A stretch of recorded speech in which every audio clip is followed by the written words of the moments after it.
My name is Minda Hartz, and you're here for another episode of Secure the Seat Live. You could be anywhere on the internet or outside, and you're here with us. One of the reasons why I created Secure the Seat is so that we have a soft place to land. We don't always get to talk about the experiences of Black and Brown women, women of color in the workplace, people of color in the workplace, and a space for our allies also and managers to learn what we are experiencing in the workplace and how we move forward in that, because it's the demonstration in our action that's what gets us to the seat. But it's not just enough to get the seat if you're not bringing other people with you. And so we can secure our own seats, but if you're not bringing other people along with you, then what the heck are we doing? So how are you? Tell me how you are in the comments. I know that it has been a long week. Shout out to, I went to Edmonton, Canada, and Vancouver. In Edmonton, they treated me so kindly. I got to meet quite a few squad members there, and it was just such a pleasure to meet you. And so thank you for showing love. It was it just did my heart well. This week is a special week for me because I am headed to New Orleans. I'm going to Essence Fest. In 2018 and 2019, I tweeted, sometimes social media can have manifestations, but we also know that there are other factors related to that. But I tweeted that I one day wanted to speak at Essence Fest. That was 2018. I did not get it 2018. I did not get it 2019. I did not get invited 2020. I did not get invited 2021. But 2022, y'all, I am on the main stage. And it's just like a full circle moment for me. I get invited, thankfully, to a lot of places, but when it's your own, it just hits different. And so it means so much to me because the women that will be there, that's who I write for. That is what I do the work for. And so it means so much to me to be able to be there in New Orleans. But most importantly, I get to bring my mom and my grandmother with me. I am flying them into New Orleans this week, and we get to experience it together. My grandmother grew up in New Orleans. She grew up in the Jim Crow South back when segregation was the law of the land, Jim Crow. She drank out of colored water fountains. She could not be in the same space as white kids. My grandmother, she's still living, thankfully. She tells a story of Christmas time where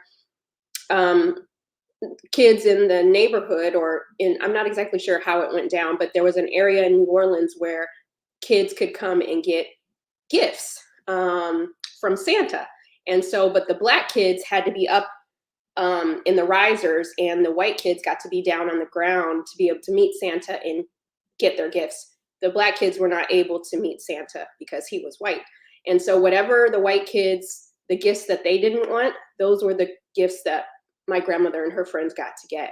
And so I'm going to try to say this without being emotional. It just makes me feel special that I get to bring my grandmother back to New Orleans and give her a different experience. I get to do it with my mom and my grandmother, and it just means so much to me.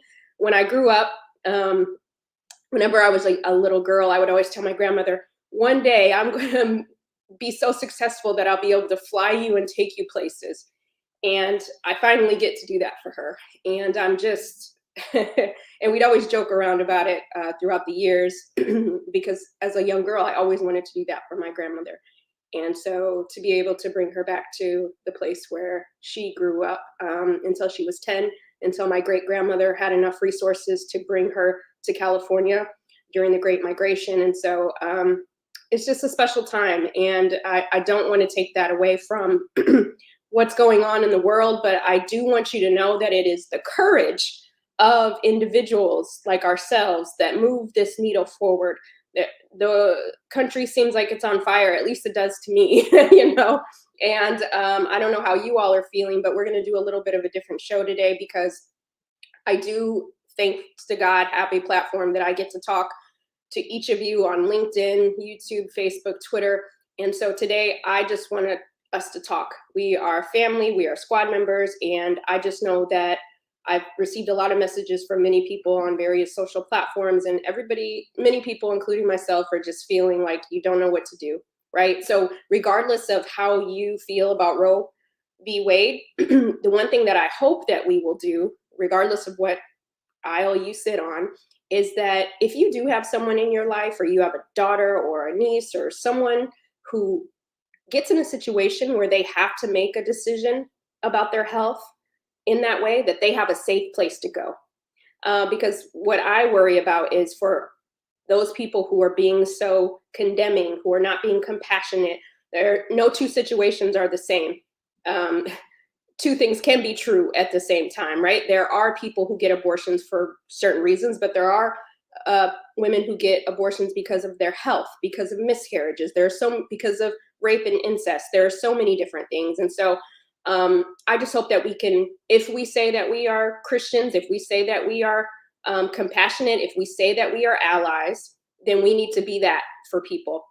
And we need to provide support where people have soft places to land, where they can go to feel safe, to have a conversation about, is this right for me? Is it not right for me? But if we block any type of conversation, if we block spaces for people to go and feel safe, to be able to at least have a conversation of, and feel supported, that they can move forward in whatever decision they make.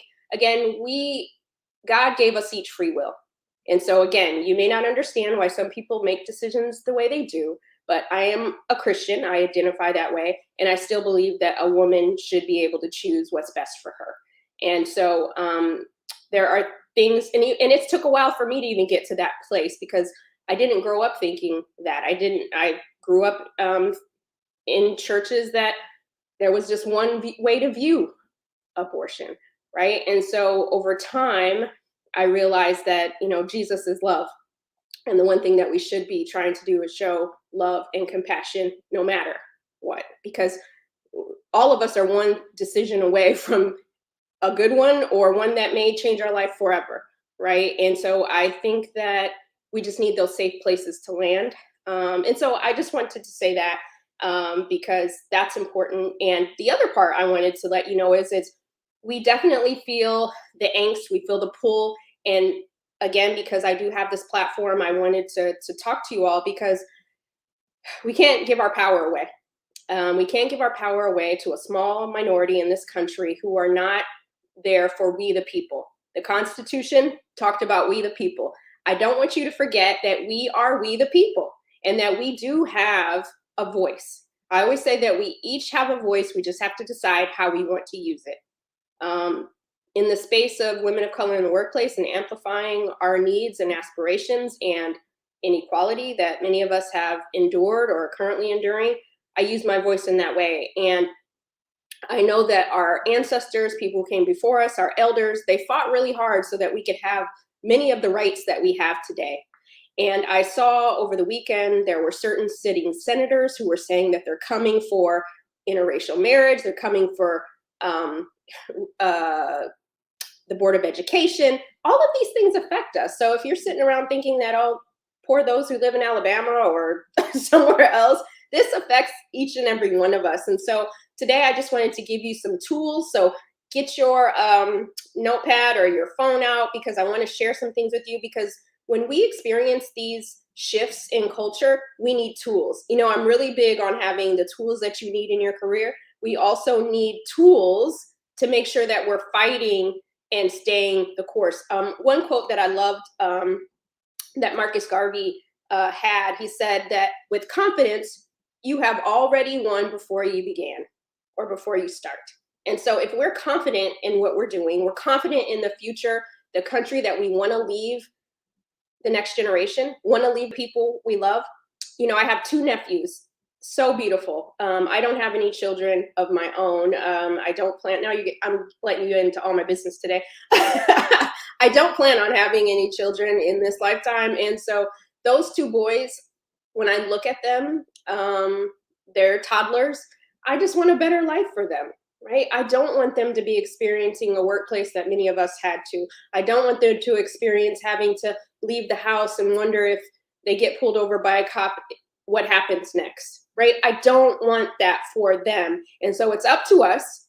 We can't solve everything, but if each of us decide we're going to make a concerted effort to do something different, to leave this country better than we found it, that requires each and every one of us. We often look to the administration, or we look to our senators or whomever, but let us be the change that we need.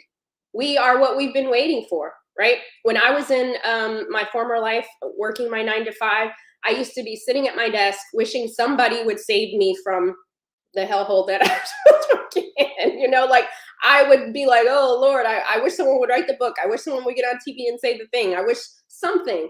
But what I realized was that I have the power to save myself, and I could throw somebody else a life jacket. And so I want us to think about, what is the life jacket we are going to throw somebody else before we leave this earth, right? I know many of us are tired. We're exhausted. It feels like we have to fight for everything in this country, and that is true. But there's more of us who want humanity, dignity, equity, and respect. And so on those days where I'm feeling like, ooh, child, I don't know if I could do it anymore, I wanted to share a couple of things with you, because this is where the rubber meets the road, right? We can be in our group chats, we can be worried, we can get the passports and say we're leaving the country, but the reality is many of us will probably not leave the United States, right? But I hope, for one, as my first point of action, I hope that each of you have a passport. So if you do not have a passport, I hope you will look into getting one, because I do believe that if for some reason you needed to leave for a certain period of time or do something different, I want you to have what you need in your toolkit for when you need it, right? We have hammers in our toolkit. We don't always need a hammer each and every day. But when it's there and we have to hang a photo, or we have to do something different, or you buy something from IKEA and you need to put something together, that hammer comes in handy, right? So make sure that you have a passport. If you're able to do so, you can get that at the post office. You can go online. There's a very long wait these days for one. So I would definitely make sure that I would encourage you to put that on your priority list so that you just have it, right? You never know when you might need it. You might just need a vacation to get the heck on out of here, right? You want to see the world. But whatever it is, making sure that you have your toolkit. The next thing that I want to encourage you all to do is have an emergency fund. I think oftentimes when tragedies hit, the people who are most affected are people of color, and oftentimes because we don't have those emergency funds to be able to make a move or to get a hotel or whatever the case may be. And again, inflation is high, and I know we all have different experiences, and our finances are different. But if you're able to put just a little bit to the side, again, you don't know when you might need it, but it's there in case you do, right? And so I just want to encourage you to think through on what those things look like. And also to share in the chat what you all are doing to just find your joy and your peace. Like on Friday, I felt just devastated. And then Saturday, one of my brothers, Gabe, he's visiting me and helping me out while I'm traveling with my dog Boston. And we went to an amusement park. We just had a great day. Let me tell you that fast pass hits very different. I'm not sure how we all used to go to amusement parks as kids and wait in like 120-minute lines. I just don't even, it just blows my mind that used to be, that is a thing, that we would sometimes be at a park, and if you're lucky, you ride like 4 rides, right? But we had such a blast. It was nice just to laugh and have some joy. I'll tell you that roller coasters are not made for people over 35. My body was aching immensely, but it was so much fun. And I forgot that we just have to have some fun. So that's the next thing that I would encourage you to do. Figure out what fun looks like to you, because we still need joy. Joy is revolutionary. Our happiness is revolutionary. Many people in this country would try and say that we don't deserve it, and we do. And so I want that for you. The other thing is, what am I reading? When I get in my bag and I'm feeling like, I don't know if I could stay here anymore, I don't know if I could do this anymore because it just seems so tiring. Just to go out and vote in November is not enough. We need things right now. And so I want to share with you my tools and my toolkit, because there's people who came before us. And I hope you don't mind that I'm using today's show to discuss this, because I just feel like we need the space. So, and Mike is going to drop these books in the chat so that you can also have them as well. But these are my tools that I go to. These are what I use for inspiration when I'm feeling like I don't know what to do and where do I need to go next. Number one is the Bible. Of course, that is the good book. I get so much inspiration from that. I read the NIV version of the Bible, and so that is number one. But number two is The New Jim Crow by Michelle Alexander. This is a very, very important book. And I hope that you all, I mean, I know you have 1,000 books, including the ones that I always encourage you to buy. But these are the people that I look for inspiration to talk. I want to be knowledgeable of what's going on. So the new Jim Crow, I always go to Malcolm, and this one is the biography by Alex Haley. Malcolm X, such a young man, so full of wisdom and insight. You may not agree with all of his ideologies, but the man had some gems. He had a lot of insight, and so this is the book that I go to. Another young man, these guys were in their mid-30s, early 30s, 20s doing this work. This is a testament of hope. It is like the collection of Martin Luther King's letters and speeches.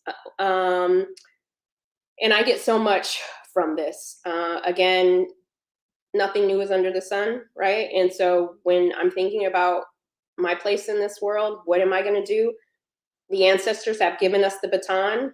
So that's just another book that I want to show you. I am a bit of a revolutionary, and so we start with the Bible, but we go down the rabbit hole. I don't know if you're familiar with this gentleman, but Amiri Baraka, and this one is he definitely has some alternative ways of looking at things for being people of color in this country. He has since moved on to another level, but this is a collection of his work too. It's a reader. I really love readers because it pulls from some of the content that we wouldn't normally get by just Googling. Another one that I go to is W.E.B. Du Bois, or Dubois, however you like to say it. And this is also a reader as well, and it's a collection of his letters and speeches and thoughts about the times of segregation and Reconstruction and those sorts of things. And then, if you know anything about my work, I do nothing without this woman, but Audre Lorde, and it's her biography called Warrior Poet. And a lot of these folks were talking about and in the trenches, working on our behalf, shaking the tables, right? And I just feel like now it's time to shake the tables. We need to shake them. We need to flip them. We need to do whatever that means. But you need to figure out what that looks like for you, right? And so I just want you to have some of the resources that when you're thinking about what to do, you're feeling a little disconnected or unsure. I wanted you to have that. The next piece of the puzzle is we're going to drop something in the chat. If you don't have time to read those books at some point, I want to share with you a more tangible kind of steps. There's something we're going to drop in the chat. It's 40 ways to dismantle inequality. Again, I want all of us to be able to have the tools we need to move forward, because when we are equipped, we are a squad, we are army, we can do so much. I always say it, success is not a solo sport. And this isn't just about us. This is about the next generation, because we are beneficiaries of our ancestors' courage. And so who's going to be a beneficiary of our courage? We can't just sit and be like, oh, singing our old Negro spirituals and not doing anything. We have to be doing something. But that looks different for each of us. So I hope that I'm encouraging you today just to think about that. So we're going to drop 40 ways to dismantle inequality in various spaces. That was by Time Magazine. We're dropping that in the chat. The other piece of the puzzle that I want to share with you is running for office. So inside secret, you may have seen me post about this on social media, but before I became an author, before I became an entrepreneur, the thing that I really wanted to do was run for office. That was on my to-do list. That was on my bingo card before any of this. I never saw what I'm doing right now as my path. I always thought I would go into politics. That was what I had my first love for. But as I got into this work, I realized that I needed to put that on the back burner for now. But everything that's going on, I'm like, I plan on doing something like that in 10 years, but I realize that we don't have 10 years. The work has to start today, right? And I just, when all of these different, the Supreme Court is doing a lot, right? It's stacked. And we have to do something for our communities. I live in California for the majority of the time, and I live in a state that's very liberal. But what about those who don't live in those states? Those who live in Mississippi, those who live in South Carolina or Florida or Texas, right? We have to think about those folks too. And so the whole one thing I hope that you'll think about is running for office. And so it may not be on a federal level, but local. What does local look like? What does it look like to be on your school board? What does it look like to be city council? Like, we need to be at these tables. Securing our seat isn't just for corporate and nonprofit spaces. This is at all the tables, okay? Because if our voices are not at these tables, then our issues are not at the table. Then our well-being is not at the table, right? And so we have to be able to do it. And so the one thing that I am committing to, and it scares the heck out of me, I'll say that, so say a prayer for me, is that this summer I am going to enroll in one of these boot camps to be able to learn what I need to do to be able to make a move, because I realize that I need to be representing us on a larger level. So I'll keep you posted on that. But if you're thinking about what that could look like, or you know someone in your local jurisdiction that you think would really be great to be a representative of the values that you have, because here's the thing, we have people in Washington making decisions for us that don't even care about us, that aren't thinking about us. They're thinking about one particular issue and that's it. But there are multiple issues on the table, okay? And we're not going back. I don't know about you, but freedom, definition of freedom, is no longer feeling confined. And I will do whatever it takes for us not to regress back into a state of where we feel like we can't walk around with our head up high and going after our dreams and goals. There are some people who are not comfortable about us being at these tables. Some are not comfortable with the success that we have found. Some are not comfortable with you being, and we're not worried about them, because we're going to have these seats at the table and we're going to shake it up and we're going to change status quo. That's what we're here to do. So if you're thinking about, how do I do this? Where do I go? We can do this together. So Mike is going to drop some stuff in the chat for us, but a couple of organizations that I want to highlight is Emerge America. We're dropping them in the chat. The next one is Higher Heights. They focus more on Black women running for various offices. And then Run for Something. Okay, there's another one that we'll drop in there, is Run for Something. Maybe you don't know what you want to run for, but you're like, you know what, I need to be at the school board meeting, right? We need to be in these spaces because, you know, they're taking books out of the schools. They're giving revisionist history of what happened, saying that slavery, you know, wasn't real and all these sorts of things, right? They're trying to erase us. And if we're not at these tables representing our needs and voices, then guess what? Those stories get erased. And so I am fueled up. I am no longer sitting and worried that we're moving to Handmaid's Tale land. I'm going to fight tooth and nail.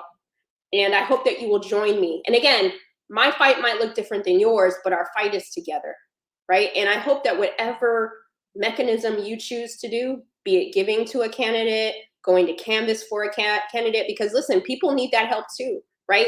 Maybe there's local candidates that need you to go knock on doors. They need you to make phone calls. They need you to do mailers. They need you to fundraise. Like, there's so many things that we can do to be supportive. But the one thing that I hope that you will do is lean into your courage and push aside your caution. We don't have time to be afraid, because we are what we've been waiting for, right? And we're here today because of the fights of some of the people that I just talked to you about in those books. And so today I just wanted to encourage you that we get to take the power back, that we get to redefine success. We get to make this country what it was supposed to be for every person here. But it's only sometimes functioned for a select few. And so we're here and we should have choices. You know, the one thing that really irritates me is in a lot of different spaces. So let's talk about the workplace, because that's, you know, that's my jam. But oftentimes we are forced to leave things where we never get a chance to see accountability taking place for the people who are causing the most harm. And so I don't want us to feel like we have to leave the workplace. We have to leave the only country that many of us have ever known. I want us to make sure that we are equipped and knowledgeable and educated on what needs to happen next. But let me tell you, this is not an alarm. This is the real deal. Okay, there are people with power currently who are trying to strip us of the power that we have. And so we cannot sit around and do nothing. Two things can be true. If you believe in prayer, we can pray, but we also have to be actionable, because for my Bible scholars out there, faith without works is dead. You have to actually activate that thing. Okay, so we can pray till the midnight hours, but we also have to put some action to it. And so I'm just excited, actually, because we get to leave a country better than we are experiencing it. I never thought that I would be living in a time where I was worried about if I have to go back to segregation or those sorts of things. And I'm gonna tell you right now, I'm not about that life. So we've come too far. We've broken so many barriers. Because we are what we've been waiting for. Nobody's coming to save us. Okay, we have to be the ones to save ourselves. But you need tools in your toolkit, and you need to be knowledgeable, right? And the other thing is compassion and empathy. You may not agree with every single platform. Maybe you feel a certain way again about abortion, or you feel a certain way about gay rights, or whatever the case may be. But ask yourself, is this one single issue that I don't feel comfortable with, or whatever have you, look at the complete picture. And is what I'm thinking still rooted in love and empathy and dignity? Because at the end of the day, we are all God's children. Let us not forget that.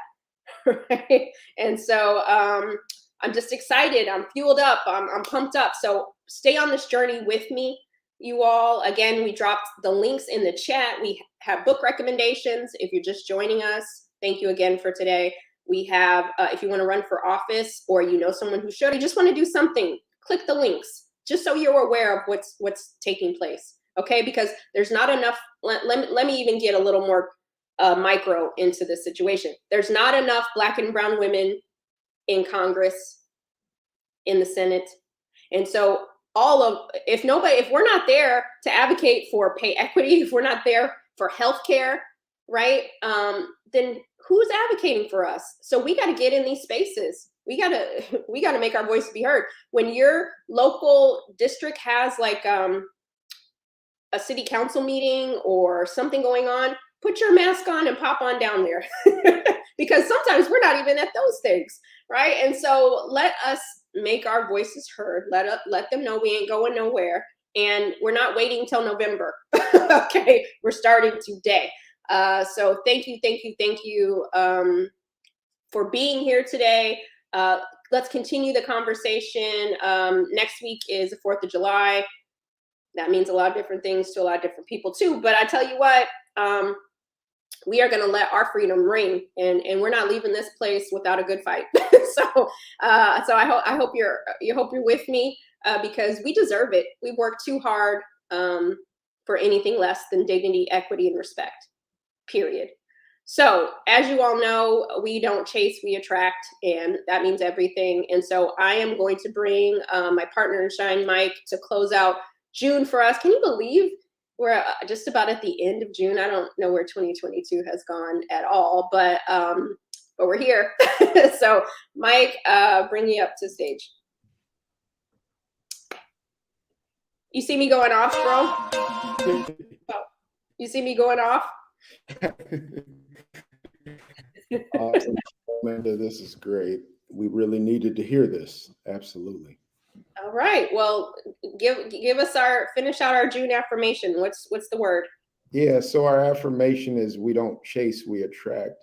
I just want to let everybody know that every major movement that's ever happened in your life, in this country, in your family, has been put together by a set of minds being on one accord. We were talking about the Bible. The Bible talks about being on one accord, one page. And when we are gathered together in this time, in this season where there's so much turmoil and so much pain and so much hurt, and people have mixed feelings about a plethora of issues, we have to all be on one accord. We have to all be on the same page. Imagine if your family is all on the same page, what you could accomplish together. Imagine if all your friends are on the same page. Imagine if all the women of color and all the men of color and all the allies in this country begin on the same page. What progress we could happen in this nation. We look at Martin Luther King and we look at all the great leaders that have stepped foot in this great country, in this great nation. I believe there's greatness still in America. I believe our best days are still ahead of us. I believe that we can make this the exceptional nation that we all want it to be. I still believe that. I don't want to move anywhere. I understand what we got to get our passports and do. I don't plan on leaving. I plan on being the change that's going to happen, right? We're going to have to shake some stuff up before they make us move out. No, I'm good. Let's go for this. But we all have to be on the same page. We all have to be on one accord. Look at every great movement, the civil rights movement.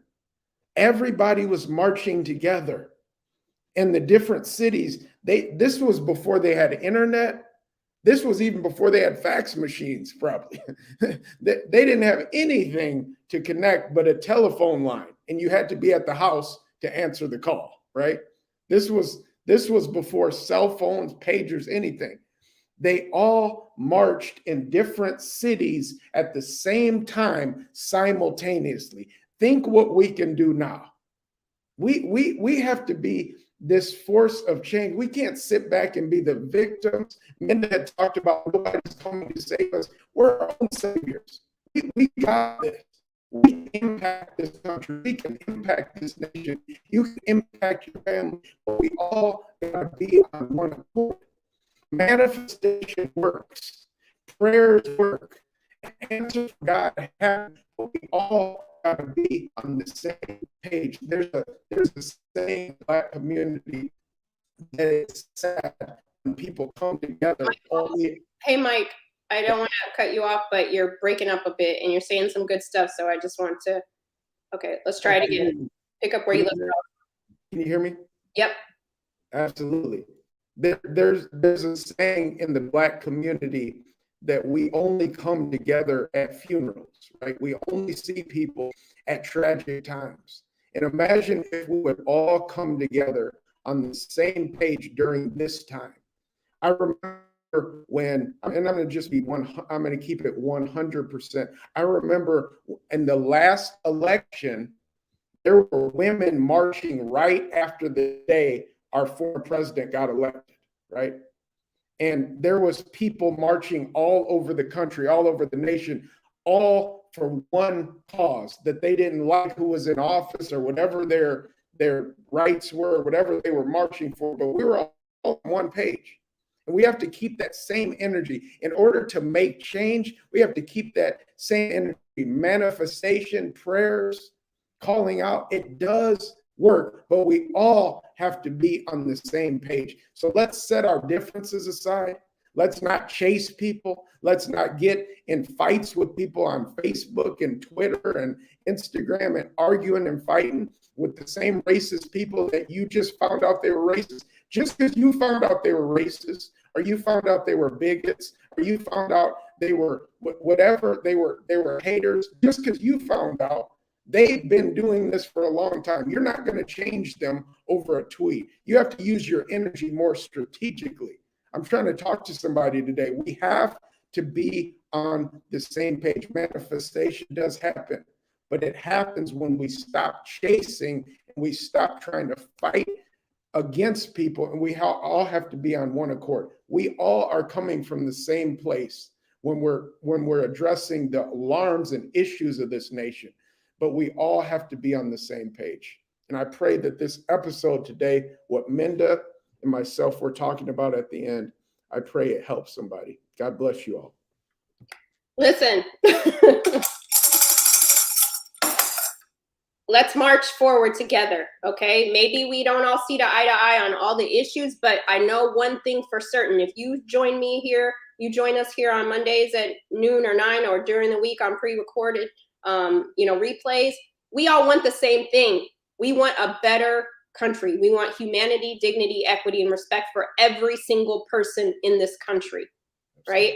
And in order for us to do that, we have to vote. I know some of you are doing this work. So thank you for those who've been hitting the ground, knocking on doors, making the phone calls, voting in your primaries. Let me tell you, those are the thing that matters, right? I don't give a darn what anybody says in what party or whatever, but voting, that's the one thing that we can't let go of. So many people lost their lives so that we could cast our ballots, right? I'm reading a book right now about Fannie Lou Hamer, got beat up, right? Like all of these different things, people came before us so that we could have these rights. So we ain't letting them go. And like Mike said, he wants to stay, some don't mind staying, some want to leave, but let it be our choice, right? Don't let this be a forced thing. So let us move together. Don't be fighting with people on Facebook. I barely even go to Facebook half the time. Or if I do, I post and leave because it's like, I'm not going to waste this energy on you. I even almost went down a rabbit hole with somebody on Twitter this week. And I'm just like, I'm just going to block you because I don't have time for this. So, it's one of those things that we just have to, we are not chasing people to believe what we believe. What we're doing is we're attracting some better rights for all people. We're attracting better leaders in this country. Each and every one of us are leaders. I always talk about, you don't have to wait for your boss to give you a promotion or change your email signature to be a leader. We all are leaders.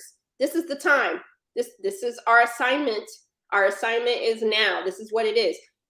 This week, I want you to strongly think about what role you want to play in this. And I hope that you will play a role. I hope that you won't say, I'm tired of this crap and I'm moving on. We're all tired. Let's be honest. We're all very tired. We're tired. But as Fannie Lou Hamer said, I'm sick and tired of being sick and tired. And the only way we eliminate that is by doing the action, right? So look at your state this week. Does your state have primaries this month coming up? Be there, vote. Let's vote these people out, right? They're making decisions for us. Haven't even talked to us about these things. You have a majority of white men making decisions for women's bodies. Never been a woman a day in their life, and it's sad, right? It's sad that we have less rights today than some of our grandmothers and great grandmothers or mothers had, right? And if we let those ideologies dictate our future, then it's less and less and less, right? And so I'm not afraid. This is our time. This is our time. You are what we've been waiting for. Because what? We don't chase, we attract. So everything good, but it requires that action. All month, Michael's been talking about that. And so we just appreciate you. We want to celebrate you. This is our time, y'all. We get to change history. We get to change history. We are the trailblazers. We are the history makers. We are the people that the next generations to come will talk about. And I'm just excited for that because we get to do that for them. We get to be that for them. Right. And so I want to leave you with a lyric for this week by Beyonce. Won't let them break my soul. Do not let anyone break your soul this week. Take your power back. Redefine what success looks like for you. Educate yourself. We dropped a bunch of links in the chat. And so tag somebody in this recording and let them know. We got work to do. All right. And I'm just excited for what we get to do. We are the change that we want to see, and we're waiting on nobody because we are those people. We are, how we say it, oh, you've been that girl, you've been that guy. We are them. So again, thank you for always showing up for us. If you're going to be in New Orleans this week, I hope to see you there. I will be on the Wealth and Power stage on Friday at 12:45. And then on Sunday in the Authors Lounge doing a fireside chat and signing books. So if you're going to be in New Orleans, shoot me a message or come to those things. It's going to be a busy time period, but I hopefully want to be able to meet you if you're going to be there. So have a great week and keep securing your seat. Minda, we're proud of you for making it to Essence Festival on the main stage. Awesome, Minda. Thank you so much. We'll see you soon.